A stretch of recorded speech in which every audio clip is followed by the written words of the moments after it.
भीष्म पंचक व्रत की विधि एवं महिमा। युधिष्ठिर ने कहा, हे यदुश्रेष्ठ कृष्ण, कार्तिक मास में श्री भीष्म पंचक नामक जो श्रेष्ठ व्रत होता है, अब कृपया उसका विधान बताइए। भगवान श्री कृष्ण बोले, महाराज, मैं आपसे व्रतों में सर्वोत्तम भीष्म पंचक व्रत का वर्णन कर रहा हूँ। मैंने पहले इस व्रत का उपदेश भृगु जी को किया था, फिर भृगु ने शुक्राचार्य को और शुक्राचार्य ने प्रहलाद आदि दैत्यों एवं अपने शिष्य ब्राह्मणों को बताया। जैसे तेजस्वियों में अग्नि, शीघ्रगामियों में पवन, पूजनियों में ब्राह्मण एवं दानों में सुवर्ण दान श्रेष्ठ है, वैसे ही व्रतों में भीष्म पंचक व्रत श्रेष्ठ है। लोकों में भूलोक, तीर्थों में गंगा, यज्ञों में अश्वमेघ, शास्त्रों में वेद तथा देवताओं में अच्युत का जैसा स्थान है, ठीक उसी प्रकार से व्रतों में भीष्म पंचक सर्वोत्तम है। जो इस दुष्कर भीष्म पंचक व्रत का अनुष्ठान कर लेता है, उसके द्वारा सभी धर्म संपादित हो जाते हैं। पहले सतयुग में वशिष्ठ, भृगु, गर्ग आदि मुनियों ने, फिर त्रेता में नाभाग, अम्बरीश आदि राजाओं ने और द्वापर में शीरभद्र आदि वैश्याओं ने तथा कलयुग में उत्तम आचरण वाले शूद्रों ने भी इस व्रत का अनुष्ठान किया। ब्राह्मणों ने ब्रह्मचर्य पालन, जप तथा हवन कर्म के द्वारा और क्षत्रियों एवं वैश्यों ने सत्य, शौच आदि के पालन पूर्वक इस व्रत का अनुष्ठान किया है। सत्यहीन मूढ़ मनुष्यों के लिए इस व्रत का अनुष्ठान असंभव है। यह भीष्म पंचक व्रत 5 दिन तक होता है। इस भीष्म पंचक व्रत में असत्य भाषण, शिकार खेलने आदि अनुचित कर्मों का त्याग करना चाहिए। 5 दिन विष्णु भगवान का पूजन करते हुए शाक मात्र का ही आहार करना चाहिए। पति की आज्ञा से स्त्री भी सुख प्राप्ति हेतु इस व्रत का आचरण कर सकती है। विधवा नारी भी पुत्र पौत्रों की समृद्धि अथवा मोक्षार्थ इस व्रत को कर सकती है। इसमें कार्तिक मास पर्यंत नित्य प्रातः स्नान, दान, मध्याह्न स्नान और भगवान विष्णु के पूजन का विधान है।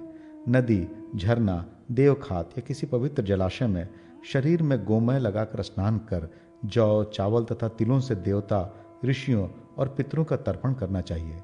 भगवान विष्णु को भी मधु, दुग्ध, घी तथा चंदन मिश्रित जल से भक्तिपूर्वक स्नान कराना चाहिए। कपूर, पंचगव्य, कुमकुम, चंदन तथा सुगंधित पदार्थों के द्वारा भगवान गरुड़ ध्वज विष्णु का उपलेपन करना चाहिए। उनके सामने एक दीपक 5 दिनों तक अनवरत दिन रात प्रज्वलित रखना चाहिए। भगवान को नैवेद्य निवेदित कर ओम नमो वासुदेवाय का अष्टोत्तर शत जप, तदनंतर षडक्षर मंत्र से हवन करना चाहिए तथा विधि पूर्वक सायंकालीन संध्या करनी चाहिए। जमीन पर सोना चाहिए। ये सभी कार्य 5 दिनों तक किए जाने चाहिए। इस व्रत में पहले दिन भगवान विष्णु के चरणों की कमल पुष्पों के द्वारा पूजा करनी चाहिए। दूसरे दिन बिल्व पत्र के द्वारा उनके घुटनों की, तीसरे दिन नाभि स्थल पर केवड़े के पुष्प द्वारा पूजा करनी चाहिए।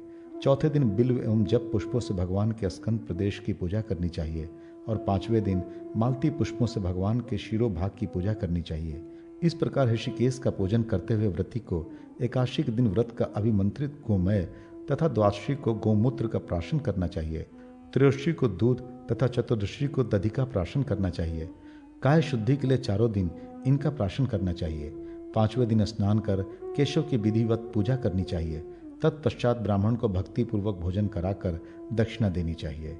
इसी प्रकार पुराण वाचकों को भी वस्त्राभूषण प्रदान करना चाहिए। रात्रि में पहले पंचगव्य पान करके पीछे अन्न भोजन करें।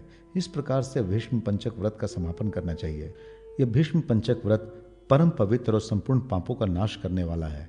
राजन, इसी भीष्म पंचक व्रत का वर्णन शरशैया पर पड़े हुए महात्मा भीष्म ने स्वयं किया था। इसे मैंने आपको बता दिया। जो मानव भक्ति पूर्वक इस व्रत का पालन करता है, उसे भगवान अच्युत मुक्ति प्रदान करते हैं। ब्रह्मचारी, गृहस्थ, वानप्रस्थ अथवा सन्यासी जो कोई भी इस व्रत को करते हैं, उन्हें वैष्णव स्थान प्राप्त होता है। कार्तिक शुक्ल एकादशी से व्रत प्रारंभ करके पौर्णमासी को व्रत पूर्ण करना चाहिए। जो इस व्रत को संपन्न करता है, वो ब्रह्म हत्या, गो हत्या आदि बड़े बड़े पापों से भी मुक्त हो जाता है और शुद्ध सद्गति को प्राप्त होता है। ऐसा भीष्म का वचन है।